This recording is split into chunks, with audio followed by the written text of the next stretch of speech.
3 séculos como colônia, o Brasil viveu 3 ciclos econômicos: do pau-brasil, do açúcar e do ouro. Durante o Império, começou o ciclo do café. Como os anteriores, era voltado à exportação e produzido em latifúndios com mão de obra escrava. Com a abolição, os libertos foram abandonados à própria sorte. E as fazendas perderam trabalhadores. E o Império ficava sem apoio. Não é à toa que o Império cai menos de 2 anos depois da abolição da escravatura. Quando a coroa brasileira, Princesa Isabel, Dom Pedro II, se tornaram abolicionistas, os barões do café se sentiram traídos e migraram para o movimento republicano. E começa, então, todo o movimento de defesa da República. Porque era um pacto. Os barões do café apoiavam o trono e o trono não abolia a escravidão. Com um golpe militar, em 1889, o Império se transformou na República dos Estados Unidos do Brasil. E as primeiras eleições no país escolheram o Congresso que redigiria nossa Constituição. O clima era de euforia em prol da modernidade. No começo, a República trouxe muitos sonhos, muitas ambições. Os propagandistas republicanos prometiam ampliar o direito do voto, prometiam educação para todos, separação igreja e Estado, o fim dos privilégios da nobreza, transformações muito grandes na realidade brasileira. Os projetos não são mais os projetos de uma grande elite escravista. Na verdade, agora, com a ascensão de novos grupos cafeiros, que percebem que a questão da mão de obra ela precisa ser alterada, novos projetos passam a aparecer. Mas era necessário muito mais do que projetos naquele Brasil. Nós tínhamos um pequeno núcleo de militares com a cabeça modernizante num país de miseráveis e analfabetos. Calcula-se que, ao final, no Império, a alfabetização tinha chegado a 12% das pessoas e não havia uma universidade no Brasil. É um grande país atrasado, cheio de gente analfabeta e pobre. Era um país da monocultura e do latifúndio. E o ex-país da escravidão. O Brasil foi o último país do mundo ocidental a abolir a escravatura. Os escravos foram libertados, mas abandonados à própria sorte. Então, era preciso mudar tudo. E as reformas vieram. Menos de 3 meses, a República promoveu uma mudança institucional violentíssima. O judiciário foi reorganizado, o poder moderador, que era o poder privado do rei extinto, o Estado criou a legislação civil. Talvez o primeiro grande pacotão da República Brasileira foi esse, que é de 17 de janeiro de 1890. Em um dia só que o Rui Barbosa, que era o ministro da Fazenda, publicou 4 decretos. O Rui Barbosa busca uma política de industrialização bastante bem-sucedida nos seus primeiros meses. Que no início gerou muito progresso, muita atividade, a Bolsa explodiu do lado bom. Representou uma liberação de capitais, uma grande expansão do sistema financeiro, a criação de condições para a ampliação do crédito, o surgimento artificial, digamos assim, do mercado de capitais. Então você tem industrialização forte, a economia do Brasil começou a crescer em ritmo maior que a dos Estados Unidos, só com mudanças institucionais. Quer dizer, demarca, na verdade, uma mudança das elites imperiais para agora novas elites em ascensão. Rui Barbosa introduz uma reforma bancária que permite emissões de moeda por parte de novos bancos que ele criou. Bancos proliferaram. O Banco do Brasil fundiu-se com um par dos novos. Houve uma explosão de criação de bancos que podiam emitir dinheiro, tudo dentro da crença que era preciso aumentar a circulação monetária, havia mais dinheiro e crédito disponível, mas é claro também que houve exagero, houve imprudência e o troço deu errado. Começa a debacle num figurino clássico de bolha que estourou. E o estouro da bolha ficou conhecido como o encilhamento, o episódio. Que vai caminhar num processo de inflação e de desvalorização da moeda. O país tropeça nas suas próprias pernas, temos uma crise financeira, uma crise bancária, crise cambial, crise fiscal. O PIB caiu cerca de 7% ao ano, em meio a uma grande crise bancária. O período todo da segunda metade da década de 90 é um período de crise e resolução de problemas de bancos e empresas quebradas. O velho Banco do Brasil, caput, quebrou. Essas crises rapidamente fizeram frustrar os sonhos maravilhosos represados durante tanto tempo pelo Império. As promessas de liberdades civis feitas pela República não aconteceram. Ela promete mudanças, promete incorporação da sociedade civil no processo decisório. Isso não acontece. É uma república autoritária, então essa é uma república que promete muito e cumpre pouco.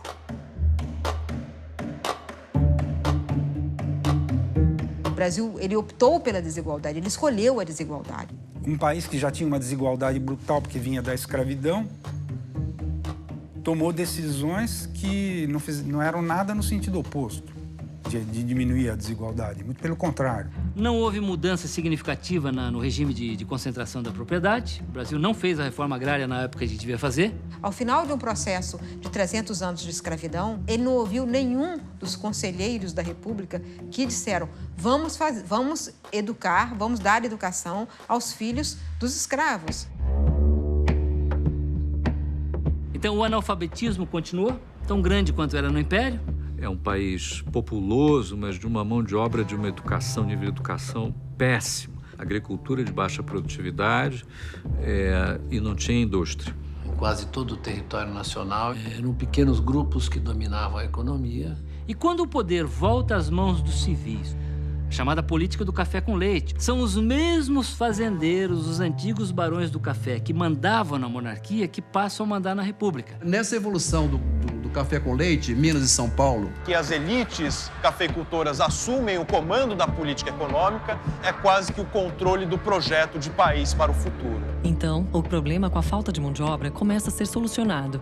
O setor da cafeicultura fluminense e paulista tratou de resolver esse problema pela opção do trabalho do imigrante. Aquela sociedade escravista vai deixando lugar para uma nova sociedade que se levanta nesse período. Então, deixamos de ser uma economia com mão de obra escrava para ser uma economia com mão de obra pobre. Você tinha tanto um café produzido por meeiros, aonde o trabalhador recebia fração do valor da produção e não um salário fixo. Como você tinha um café de assalariados, que era o café do Oeste Paulista. É assim que funcionou a coisa. Havia essa possibilidade do subsídio do imigrante, com a concessão de passagem, possibilidade de pequenos empréstimos, enfim. Realmente era uma oportunidade grande para eles, né? E o Brasil importa quantidades monumentais de imigrantes, e não é por acaso que o grande território de chegada dos imigrantes é São Paulo, onde estava a indústria a produção de café.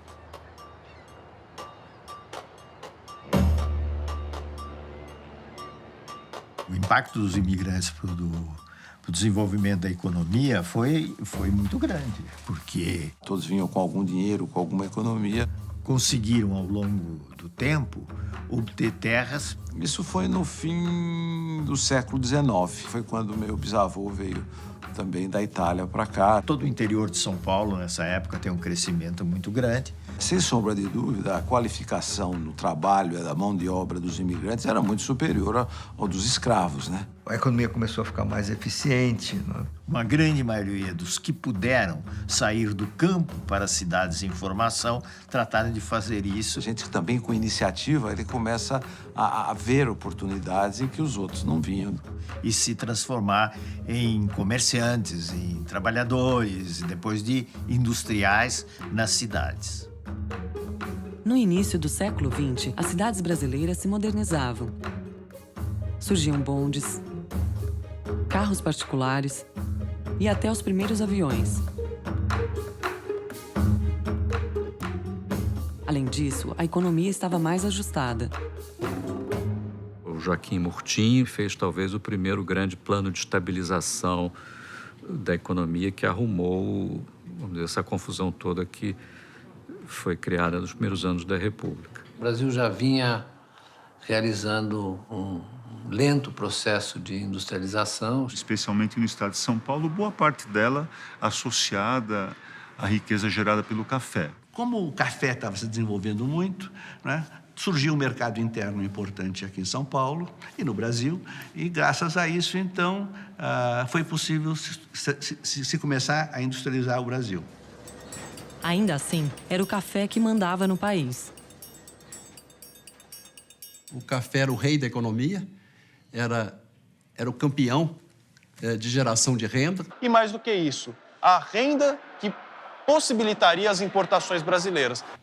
Dr. Goudin tinha inventado uma frase que era correta. No Brasil, café é câmbio. 60% da renda era formada pelas rendas alfandegárias de importação e exportação.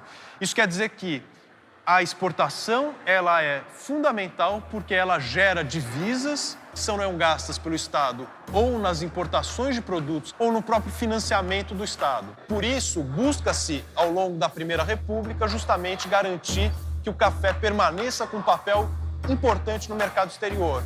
O preço não caia, há uma sucessão de planos de valorização do café em detrimento a outros produtos. O Brasil passou a recorrer mais a empréstimos dos bancos ingleses, particularmente os empréstimos associados à defesa do preço do café. Embora Henry Ford, nos Estados Unidos, já tivesse criado a linha de montagem, o Reino Unido continuava sendo a maior potência mundial e ampliava suas colônias na África e na Ásia. E muito mais poderosas, e aí então tiveram condições de reduzir a condição de colônia os países da Ásia e da África. Além dos capitais e dos produtos europeus, a arte e a cultura do velho continente também influenciavam todo o mundo. Era a Belle Époque. Então, construção de grandes prédios, de grandes teatros. Era um Brasil que caminhava para uma urbanização, que caminhava para a incorporação de padrões econômicos modernos para eles. É um período onde o mundo progride muito. E progride de um jeito contemporâneo, através do que a gente hoje chamaria de globalização, mas que na época era um arremedo disso, chegando a um ápice em 1914, a Belle Époque, onde a sensação de progresso talvez tenha sido a maior de todos os tempos. E o grande motor desse progresso foi o comércio e a inovação. Com a globalização, ocorreria também um horror global, a Primeira Guerra de proporção mundial. Como batalhas na Europa poderiam afetar a economia brasileira?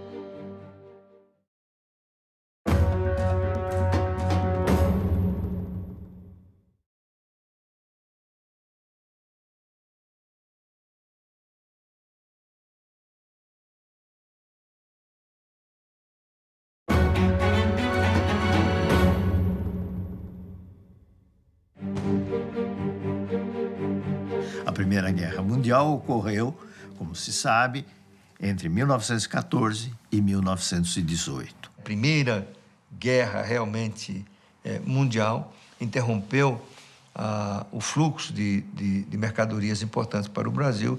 Os preços subiram, não havia garantia de regularidade de entrega. E criou o ambiente para a industrialização. Foi um paraíso para os industriais que substituíam importações. Tanto que alguns estudiosos localizam na Primeira Guerra Mundial o primeiro grande ciclo de industrialização do Brasil. O crescimento da indústria no Brasil, neste período, se deu alguma coisa como 8,5% ou 8% ao ano, durante 40 anos, que é um ritmo chinês. Digamos que o símbolo disso era o Conde Francisco Matarazzo.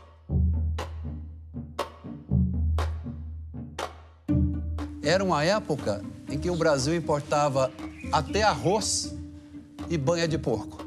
Grande parte do que era importado podia ser substituído de forma competitiva por quem tivesse um mínimo de condições e talento para fazê-lo. E Matarazzo percebeu isso. Francesco Matarazzo chega ao Brasil em 1881. Começou com venda de banha, né, e foi ampliando as suas atividades para outros campos. Ele morre com 82 anos e tinha mais de 400 empresas. Era a quinta fortuna do planeta e italiano mais rico do mundo. Um mundo que mudava muito. No início da guerra, a Alemanha expandiu seus territórios. Quando ela terminou, surgiram diversos países. Em 1917, revolucionários russos derrubaram o czar e o país se transformou na União Soviética Comunista. E com o final da guerra, os Estados Unidos se tornaram o principal provedor de produtos e capitais para a reconstrução da economia europeia. A Primeira Guerra transformou o mundo. O mundo antes de 1914 era um mundo muito mais organizado e onde ainda se sustentava a ideia do ouro como uma moeda. E como ele é destruído, a visão da economia global em 1918, finda a Primeira Guerra, é que tínhamos o caos. A Primeira Guerra Mundial gerou desequilíbrios enormes. E você teve várias hiperinflações, mas famosa delas na Alemanha. Não se consegue, depois de fim da Primeira Guerra, recuperar o mesmo nível de dinamismo que a economia global teve naquele momento. E foi também quando terminou o padrão ouro. O padrão ouro foi um regime monetário que perdurou de uma maneira quase ininterrupta do século XIX até a Primeira Guerra Mundial. A virtude, vamos dizer assim, estava na ideia de que a moeda era o ouro e que todos os países deviam ter moedas conversíveis em ouro. O ouro é estável, né? O único bem real que se consegue ter expressão financeira. E os bancos centrais, os governos, se comprometiam a trocar aquela quantidade de moeda por aquele ouro, né, que estava guardado em seus cofres. Então ele tirava esse ouro, que era lastro da moeda dele, e deveria pagar, entregar para os seus parceiros internacionais. Era fácil fazer a relação entre uma moeda e outra através da quantidade de metal. E, a partir daí, você tinha essas taxas de câmbio entre os países, né? Essa história do ouro como moeda, na medida que o mundo vai ficando maior e mais sofisticado, vai se tornando uma dor de cabeça imensa. Em moeda, a questão da confiança é fundamental. No caso de uma moeda internacional, tem a ver com o quê? Com, primeiro, confiança nas instituições daquele país emissor daquela moeda. A moeda é uma instituição social. Então, ela começa dependendo da confiança que você tem. Você também vai aceitar, porque sabe que o outro vai aceitar. Porque você, de fato, tinha confiança, aquele papel tinha um lastro, um cofre, em algum banco. O fato de um pedaço de papel poder valer muita coisa depende de convenções dos homens, depende de uma certa mágica. Nós todos aceitamos. Até a Primeira Guerra Mundial, a libra esterlina reinava sozinha. Por quê? Porque a Grã-Bretanha era a grande potência política e militar e econômica também da época. Tinha um grande império, mas também era um país que tinha uma tradição de gestão monetária, um país cuja moeda tinha uma grande credibilidade, né? No final da Primeira Guerra Mundial, os Estados Unidos eram o grande credor líquido, tanto da Inglaterra quanto da França, né, que eram países vencedores do ponto de vista da guerra, mas perdedores do ponto de vista econômico. Então, o dólar se tornou a moeda internacional, assim como a libra esterlina o foi no período do pré-guerra, né? Ela tem como lastro a maior economia do mundo, né? Terminada a guerra, começam os anos 20, também os anos de expansão do capitalismo e tudo, né? Os anos 20, em particular, são alguns períodos particularmente prósperos ou ricos que dão a impressão do país ser mais dinâmico, talvez, economicamente, do que ele realmente era. Na década de 20, tivemos o surgimento do tenentismo, com militares questionando o poder das oligarquias rurais, e a Coluna Prestes, uma marcha em que, por 3 anos, 1.500 homens andaram 25 mil quilômetros em 11 estados, pregando reformas políticas e sociais. Às vezes as pessoas se enganam por conta da vitalidade cultural brasileira. O desempenho econômico nesses 40 anos da Primeira República foi muito ruim, ligeiramente melhor do que o Império, mas ainda muito ruim. Todo esse século da independência até ali foi um século onde nós começamos atrás dos Estados Unidos, da Argentina, da Europa, muito atrás e acabamos mais atrasados ainda. Portanto, do ponto de vista econômico, é um período de frustração. Claro que teve muito progresso institucional, cultural e do ponto de vista da economia, foram colocadas as bases para o que veio a seguir. Arrumamos o sistema bancário, organizamos um pouco mais o mercado de capitais, a economia diversificou um pouco relativamente ao café, mas faltou a faísca, e a faísca talvez tenha vindo com a urgência criada pela Grande Depressão, pela crise de 29. Em 29, explode a crise de 29, a crise do capitalismo mundial. O que efetivamente ocorre é que a Bolsa de Nova York, em 1929, ela quebra. Isso quer dizer, as suas ações elas começam a cair de maneira muito violenta e, com isso, vários negócios que dependiam dos valores pautados pela Bolsa começam a cair. E isso quer dizer, todo negócio americano que dependia, então, dos financiamentos de bancos, da economia que passava pela Bolsa, começa a ter um cenário de crise. O Banco Central americano reagiu muito mal. Em vez de salvar os bancos e evitar a crise sistêmica, resolveu assumir uma posição radical de não colocar um tostão em nenhum banco para não ajudar ninguém. Coisa que muita gente fala que devia ter sido feita em 2008. Pois é, então, isto gerou uma crise que foi se aprofundando em um pânico bancário. Os bancos foram morrendo, bluff, um atrás do outro, e numa escala global, inusitada. Em questão de 1 ano a 2, quebraram cerca de 10 mil bancos nos Estados Unidos. Houve uma contração violenta do crédito, a atividade econômica diminuiu também dramaticamente. Dos Estados Unidos, essa crise vai se espraiando para todas as outras economias que dependiam dos Estados Unidos. Causando uma contração monetária global sem precedente, em escala mundial. O comércio internacional foi reduzido a 1/3 em 2 anos. E os efeitos reais sobre o emprego foram também avassaladores. Você teve um aumento muito grande do desemprego. E o mundo inteiro sofreu dramaticamente. Ela ocorre num momento de extrema vulnerabilidade em vários países que vinham fazendo sacrifícios imensos para manter-se no padrão ouro, como a própria Inglaterra. E a coisa foi ficando pior. A crise de 29, como nós para o Brasil foi uma tragédia. Porque os países exportadores pararam de importar os produtos brasileiros. Os preços do café declinaram e a atividade agrícola, então, ela declina. E o café, essencial à economia brasileira, o rei da economia brasileira, entra numa crise sem paralelo. Excesso de produção, preços excessivamente baixos. O que valia 200 passou a valer 20. O preço já não pagava sequer o saco. A queda na exportação de café acumulou estoques de café. E aí o governo acaba por ter que intervir. O governo brasileiro passou a fazer grandes compras de café, para depois queimar.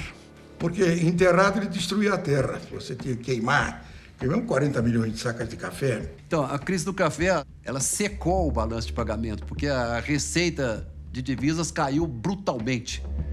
A nossa capacidade de compra tornou-se mínima. Esse foi um momento de grandes mudanças da estrutura do capital no país. A oligarquia do café, com o produto nessa situação, e quase todos de pires na mão, não tinha mais também o poder político que havia anteriormente. Nós chegamos em 30, um país muito pobre, tinha educação, uma população de gente pobre, analfabeta, com poucas oportunidades, não tinha nada que favorecesse o empreendedorismo, não tinha sistema financeiro, era um país pobre, primitivo e despreparado para o crescimento. O que seria do Brasil com sua economia quebrada, com a economia mundial em frangalhos e sem esperanças de se renovar?